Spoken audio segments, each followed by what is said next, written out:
지금 이 순간에도 전 세계 상위 12명의 부자가 가진 돈이 인류 하위 절반 전체, 그러니까 40억 명이 가진 돈보다 많습니다. 믿기지 않으시죠? 더 충격적인 건 이게 불과 몇 년 전만 해도 상상조차 할 수 없던 일이었다는 겁니다. 2025년 한 해에만 세계 500대 부자들의 재산이 3,200조 원 증가했어요. 1년입니다. 단 1년 만에요. 그런데 문제는 돈이 많아진 데 아니라 그 돈이 이제 권력이 되고 있다는 거예요. 민주주의의 근간이 흔들리고 있다는 경고음이 세계 곳곳에서 터져나오고 있습니다. 이 이야기가 왜 지금 중요한지 차근차근 짚어보겠습니다. 지난주 스위스 다보스에서 세계경제 포럼이 열렸어요. 65명의 국가 정상급 인사와 400명의 주요 정치 지도자, 그리고 850명의 글로벌 최고 경영자들이 한자리에 모였죠. 빅테크 CEO들, 유니콘 기업 대표들까지 전부 다 모인 역대 최대 규모의 자리였습니다. 그런데 바로 이 시기에 맞춰서 옥스팜이라는 국제 구호 개발 기구가 폭탄 선언을 하나 터뜨렸어요. 연례 불평등 보고서를 발표하면서 말이죠. 내용이 뭐였냐? 전 세계 부유층의 정치적, 경제적, 사회적 영향력이 걷잡을 수 없이 커지고 있고, 반대로 빈곤층은 자유와 권리가 억압당하고 있다는 거였습니다. 숫자를 보면 더 놀랍습니다. 2025년 억만장자들의 재산 증가 속도가 지난 5년 평균보다 3배나 빨랐어요. 2020년부터 2024년까지의 평균 증가율과 비교했을 때 2025년은 그야말로 폭발적이었던 거죠. 블룸버그 자료를 보면 세계 500대 부자의 순자산 합계가 2024년에는 일경 3,800조 원이었는데 2025년 말에는 일경 7천조 원이 됐습니다. 증가율이 거의 20% 육박해요. 그런데 더 기가 막힌 건 이 증갑은 3,200조 원 중에서 무려 25%를 단 8명이 가져갔다는 겁니다. 8명이 7천조 원을 나눠 가진 거예요. 1인당 대략 100조 원씩 재산이 늘어난 겁니다. 그럼 누가 가장 많이 벌었을까요? 당연히 일론 머스크죠. 머스크의 순자산이 지금 1,000조 원을 넘어섰어요. 천조인이 탄생한 겁니다. 2025년 초만 해도 630조 원밖에 없었는데 1년 사이에 371조 원이 증가하면서 1,000조엔에 등극했습니다. 증가율이 거의 60%예요. 테슬라 주가도 올랐고 스페이스X 상장 준비 소식도 있었고 거기에 엄청난 규모의 스톡옵션까지 생각하면 자산이 어마어마하죠.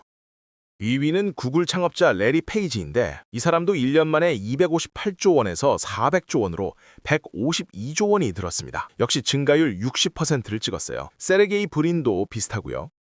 이렇게 상위 10명의 부자가 최근 1년간 벌어들인 돈이 750조 원입니다.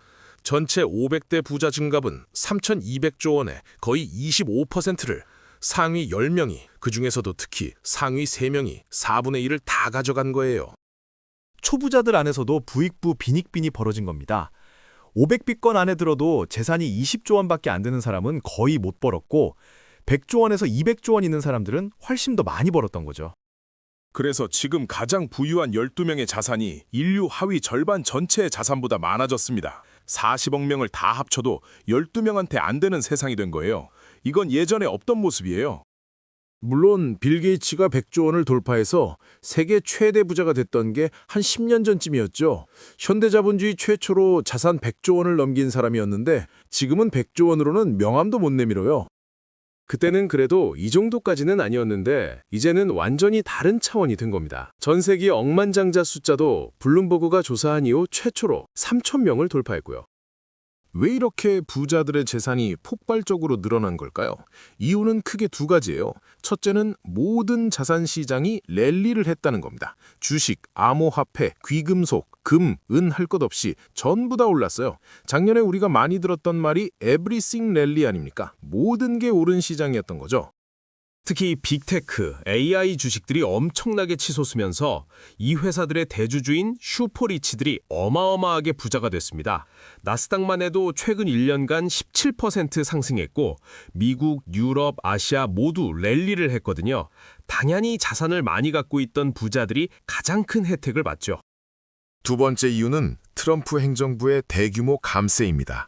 트럼프 행정부의 기본 기조 자체가 감세인데 이 감세로 가장 큰 혜택을 본 게 슈퍼리치들이에요. 2017년 트럼프 1기 때 감세 법안을 보면 법인세 최고 세율을 35%에서 21%로 낮췄습니다. 주마다 달랐던 세율을 연방법으로 21%로 단일화시켰고 개인소득세율도 일괄 인하했어요. 상속세 면제액도 상향 조정했고요. 예를 들어 5억까지 상속세를 안 내던 걸 10억까지 안 내도 되게 만든 식이죠. 이게 1기였고 2기에는 더 나갔습니다. 이른바 OBAA 법안, 크고 아름다운 감세 법안이 나온 거예요. 2017년 때는 기간 제한이 있는 한시적 법안이었는데 이제는 낮아진 개인소득세율을 영구적으로 인하하겠다는 겁니다. 법인세 21%도 영구 인하하고 상속세 면제액도 더 높은 수준으로 영구 상향하겠다는 거죠. 그래서 부자들이 받은 감세 혜택이 수천억 달러에 달합니다. 작년 7월에는 4조 달러 감세안까지 나왔어요. 우리나라에서는 별로 보도 안 됐지만 기업과 초고액 자산가들한테는 엄청난 혜택이었죠. 게다가 여기저기서 세금 깎아주는 조항들이 너무 많다 보니까 실제 세율이 계속 내려가는 문제가 생겼어요. 원래 법인세 21%인데 R&D 하면 2% 깎아주고 모하면 1% 깎아주고 하다 보니까 세율이 15% 아래로 떨어지는 경우가 생긴 겁니다. 미국에는 대기업 법인세 최저 세율이 15%거든요. 그 밑으로는 못 내려가게 돼 있어요. 그런데 대기업들이 이런저런 방법을 동원하다 보니까 15% 아래로 찍히는 거예요. 놀랍게도 미국 대기업들이 최저 세율 납부 대상이 되고 있다는 겁니다. 얼마 전에 다보스 포럼에 참석한 트럼프 대통령이 빅테크 CEO들 앞에서 이렇게 말했어요. 여러분, 솔직하게 합시다. 전 이제 여러분 안부를 묻지도 않을 거예요. 왜냐고요? 모두 엄청나게 버셨잖아요. 여러분은 저를 지지해야 합니다. 내가 대통령이 된 이후 당신들 순자산 2배 됐잖아요. 과장이 좀 섞였지만 사실 50% 정도는 올랐으니까 틀린 말은 아니에요. 그리고 이렇게 덧붙였습니다. 아직 끝이 아닙니다. 우리는 주식시장에서 밝은 미래를 갖고 있고 주식시장은 짧은 시간 안에 2배로 오를 겁니다. 제가 곧 새로운 연준 의장을 발표할 거예요. 실제로 그 얘기를 했어요. 부자들의 재산이 많이 늘어나는 게 뭐가 문제냐고 생각할 수 있는데 문제는 지금부터입니다. 옥스팜이 제기하는 핵심 문제가 바로 이거예요. 부가 권력이 되고 있다는 겁니다. 요즘 서양, 특히 프랑스나 미국에서 이런 얘기들이 조금씩 나오고 있어요. 과두체제로부터 민주주의를 수호하라는 거죠. 과두체제, 올리가키라고도 하는데 러시아에서 부유한 자들이 권력을 쥔 체제를 말하잖아요. 지금 우리가 그런 세상에 살고 있다는 겁니다. 부자들이 그냥 돈만 벌면 상관없는데 이제는 그들이 권력이 되고 정치와 사회 전반에 영향을 미치고 있다는 거예요. 옥스팜 보고서에 따르면 억만장자들이 자신의 부를 이용해 정치인을 매수하거나 정부에 압력을 행사하고 신문사나 소셜미디어 플랫폼을 소유하는 일이 늘어나고 있습니다. 선거에 영향을 미치는 일도 마찬가지고요. 갑자기 누가 떠오르지 않으세요? 일론 머스크가 2024년 미국 대통령 선거에 4천억 원 이상을 사용했습니다. 천조인한테는 4천억이 소수점에 불과하지만요. 그리고 당선 이후에는 DOGE라는 정부기관의 수장이 됐죠. 당시 머스크가 뭘 했었냐면 주요 경합주에 가서 유권자들에게 매일 100만 달러를 제공했어요. 표현의 자유와 총기 소유권을 지지한다는 청와서에 서명하면 매일 추첨으로 100만 달러를 주겠다고 한 겁니다. 직접적으로 투표하라는 말을 안 했지만 사실상 선거운동이었죠. 금권 선거 논란이 있었고 소송까지 갔는데 결국 이겼으니까 문제 없다고 넘어갔습니다. 지금도 머스크는 2026년 중간선거에 막대한 금액을 지출할 예정이에요. 이미 1,000만 달러 정도는 쓴 것으로 알려졌고요. 본인 X에 올린 글을 보면 급진 좌파가 승리하면 미국은 끝장날 것이라고 했어요. 완전히 정치인 같죠? 슈퍼리치들이 이렇게 돈을 써서 선거에 영향을 미쳐도 되냐는 우려가 계속 나오고 있습니다. 언론과 소셜미디어 장악도 심각합니다. 세계 최대 미디어의 절반 이상이 억만장자 소유고 세계 10대 소셜미디어 기업 중 9곳이 억만장자 6명의 소유예요. 머스크가 트위터를 인수한 것도 대표적인 사례죠. 그는 표현의 자유를 위해 트위터를 샀다며 감시와 검열 정책을 폐지하겠다고 했는데 요즘 X를 보면 혐오 표현이 급격히 늘었습니다. 이게 표현의 자유냐 아니면 인종차별적 조롱이냐는 논란이 계속되고 있어요. 그런데 트럼프 행정부를 비판하면 미국 입국 금지를 당한다는 얘기도 나오고 있어요. 표현의 자유가 참 이중적이죠. 돈이 생기면 어떻게 됩니까? 공직에 진출하게 됩니다. 옥스팜에 따르면 억만장자들이 공직에 진출할 확률이 일반인보다 4,000배 높대요. 그리고 그들의 요구를 정책에 반영시키기 시작했습니다. 현재 트럼프 내각이 바로 그 증거예요. 미국 역사상 가장 부유한 내각입니다. 트럼프를 제외하더라도 압도적인 최고 수준이에요. 트럼프 내각 주요 인사들의 총 자산이 75억 달러인데 2021년 바이든 내각의 총 자산이 1억 달러였습니다. 70배가 늘었어요. 물론 엄청난 부자들이 몇 명 들어왔기 때문이죠. 트럼프 내각에서 가장 부자는 당연히 트럼프 본인입니다. 포브스가 추정한 트럼프 대통령의 순자산은 55억 달러, 약 8조 원이에요. 트루스 소셜이라는 소셜미디어 플랫폼 자산이 크게 올랐고 현재는 암호화폐 기업으로도 전환했습니다. 트럼프 가족이 각종 암호화폐 사업으로 최소 8억 달러를 벌었다는 분석도 있어요.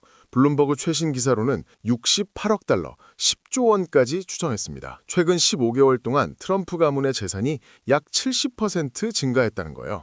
미국 대통령 역사상 전례 없는 부를 거진 대통령인 겁니다. 트럼프 다음으로 내각에서 가장 부유한 사람은 하워드 러트닉이에요. 333억 달러, 우리 돈 5조 원입니다. 이 사람의 별명이 월가에서 가장 미움받는 남자예요. 포브스에 따르면 냉혈한처럼 남을 밟고 올라갔고 직원들한테도 잘 안 나눠졌다는 내용들이 있대요. 트럼프와 러트닉은 수년간 알고 지내면서 공통점이 많았습니다. 둘 다 1980년대 뉴욕에서 부동산과 월스트리트에서 큰 돈을 번 억만장자들이거든요. 그러니까 사람들이 걱정하는 겁니다. 슈퍼 리치들이 중심이 된 내각이 저소득층보다 고소득층의 선호를 반영하는 정책으로 이어지는 거 아니냐는 거죠. 경제적 자원 분배 불평등은 그렇다 쳐도 이게 점점 정치적 권력의 불평등으로 전이되는 게 아니냐는 우려가 커지고 있습니다. 물론 고소득자들이 정치활동을 하거나 장관이 되더라도 감시만 잘 되면 괜찮을 수도 있어요. 뛰어난 분들이니까 좋은 판단을 내릴 수도 있죠. 문제는 그 감시 기능이 제대로 작동하느냐인데 트럼프는 취임 직후에 정부 윤리국 국장을 즉시 해임했습니다. 정부 윤리국은 보통 당파성이 없는 사람들이 들어가요. 누가 집권하든 계속 유지되는 자리거든요. 그런데 취임하자마자 국장을 해임한 거예요. 연방 감시관들도 마찬가지였습니다. 취임 직후에 10개 이상의 연방 감시관들이 즉시 해고됐어요. 독립적인 감시기구 역할을 맡은 인물을 대통령이 직접 임명해버린 겁니다. 그래서 사람들이 이런 말을 하는 거예요. 민주주의가 쇠퇴하고 초부자들의 과두체제가 오는 거 아니냐고요. 민주적 절차가 사라지고 의회를 건너뛰고 밀실에서 가족이나 주변 사람들이 결정하는 체제가 오는 게 아니냐는 걱정이죠. 작년 4월에 로이터가 단독 보도한 그린란드 자유도시 계획이라는 게 있었어요. 이건 좀 믿거나 말거나 수준인데 내용을 보면 일부 실리콘밸리 기술 투자자들이 그린란드를 기업 규제가 최소화된 자유지상주의적 유토피아로 만들자고 트럼프한테 압력을 가하고 있다는 겁니다. 정부 규제가 최소화된 전 세계에서 규제가 가장 작은 도시를 만들겠다는 거죠. 돈이면 뭐든 할 수 있고 광범위한 규제 면제가 있는 어떤 기술의 발전에도 제한이 없는 곳이요. 트럼프도 2023년 대선 유세에서 이런 도시 설립을 약속했다고 로이터가 적긴 했는데 약간 찌라시에 가까운 내용이긴 합니다. 피터 틸이 이런 말을 했다고 해요. 민주주의가 더 이상 자유와 양립할 수 없기 때문에 우주 식민지나 정치로 통제되지 않는 곳에서 공동체 건설을 해야 한다. 그린란드는 새로운 명백한 운명의 시작이다. 명백한 운명이라는 말은 서부 개척 시대 때 나온 말이죠. 인디언들을 쫓아내고 백인들이 미국을 차지할 때 신이 준 명백한 운명이라고 했던 거예요. 압도적인 기술이 있으면 민주주의로 간섭받지 않고도 뭔가 할 수 있다는 무서운 생각이 깔려 있는 겁니다. 그런데 재미있는 건 다른 쪽에서도 움직임이 있다는 거예요. 다보스 포럼이 열리는 주간에 24개국에서 온 400명의 백만장자, 억만장자들이 세계 지도자들에게 초부유층에 대한 세금 인상을 촉구했습니다. 영화 제작자, 음악가 같은 사람들이 많이 참여했는데 이들의 주장은 이거예요. 극단적인 부를 가진 소수가 민주주의를 잠식할 수 있다는 겁니다. 소수의 글로벌 과두 세력이 우리의 민주주의를 사들이고 정부를 장악했으며 언론의 자유를 억압하고 기술과 혁신을 옥죄고 빈곤과 사회 배제를 심화시키고 있다고 말이죠. 이들은 우리는 민주주의를 되찾고 싶다. 우리 공동체를 되찾고 싶고 미래를 되찾고 싶다고 했습니다. 그리고 주장하는 건 뭐냐? 우리와 같은 초부유층, 슈퍼리치들에게 세금을 부과하라는 거예요. 초부유층들 스스로가 와서 한 얘기입니다. 극단적 부가 민주주의를 위협하는 것에 부자들도 동의한다는 거죠. 프랑스에서 나왔던 부유세 도입 얘기와 비슷한데 이번 건 더 나간 얘기예요. 수천억 이상 가진 울트라리치들한테 매년 최소 2% 세금을 매기자는 게 프랑스 아니었다면 이번엔 더 강력한 내용이 나온 겁니다.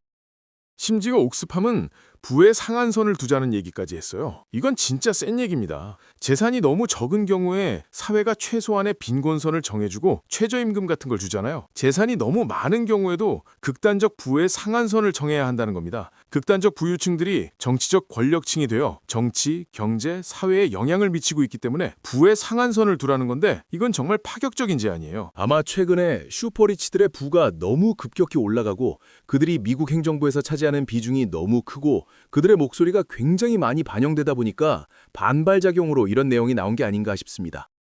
미국 캘리포니아에서도 억만장자세라는 게 발의됐어요. 아직 통과는 안 됐고 발의 단계인데 울트라 리치들에게 5%의 부유세를 일회성으로 매기자는 겁니다. 이 돈으로 의료 같은 걸 하자는 주장인데 당연히 부자들이 반발하고 있죠. 실제로 새해를 앞두고 최소 6명의 억만장자가 캘리포니아를 떠났고 10명이 추가로 떠날 거라는 얘기가 나왔습니다. 피터 틸, 데이비드 섹스, 레리 페이지 같은 사람들이 텍사스로 이주했어요. 텍사스는 개인 소득세가 없거든요. 주 소득세가 없으니까 세율이 가장 낮죠. 공화당의 성지 같은 주이기도 하고요. 피터 틸 같은 경우에는 가만히 있었으면 5% 세금으로 2조 원을 내야 되고 레리 페이지는 만약 통과되면 19조 원을 내야 합니다. 전 세계 2위 부자니까요. 트럼프 행정부의 AI 정책을 총괄하는 AI 차르 데이비드 섹스도 억만장자세를 피해서 텍사스로 이주했어요. 그는 부유세는 여러 지역에서 시도됐지만 항상 역효과를 낳았다. 그렇게 사회주의를 하면 뉴욕에 누가 있겠냐? 마이애미로 가지. 샌프란시스코에 누가 있겠냐? 오스틴으로 가지. 라고 일갈했습니다. 그런데 캘리포니아에 남아있는 부자도 있어요. 엔비디아의 젠슨 황입니다. 우리는 실리콘밸리에 살기로 선택했고 그들이 어떤 세금을 부담하든 별로 상관없어요. 내야 되는 세금이 80억 달러, 11조 원인데도 호쾌하게 이렇게 말한 거죠. 통과될지 안 될지도 모르니까 내면 내는 건데 사실 통과는 안 될 것 같습니다. 캘리포니아 주지사 개빈 뉴섬이 다보스 포럼에서 반대 의사를 표명했거든요. 민주당 주지사인데도요. 이번 부유세는 일회성이에요. 일회성 부유세는 하나의 문제 해결에만 사용될 뿐이지 더 큰 문제 해결에 도움이 되지 않습니다. 나는 그런 세금을 지지하지 않습니다. 슈퍼리치들이 정책까지 등장할 수 있을 정도로 부의 집중 현상이 매우 심각한 건 맞습니다. 우리는 이 문제를 해결해야 하지만 매우 신중하고 체계적으로 다뤄야 한다고 생각합니다. 그럼 미국인들은 어떻게 생각할까요? 유거부 설문조사를 보면 미국인의 80% 정도가 부의 집중 현상을 심각하다고 봅니다. 당파별로 보면 민주당 지지자는 90%가 심각하다고 했고 공화당 지지자는 66%가 심각하다고 했어요. 둘 다 과반수가 넘죠. 마가 지지자는 50대 50으로 갈립니다.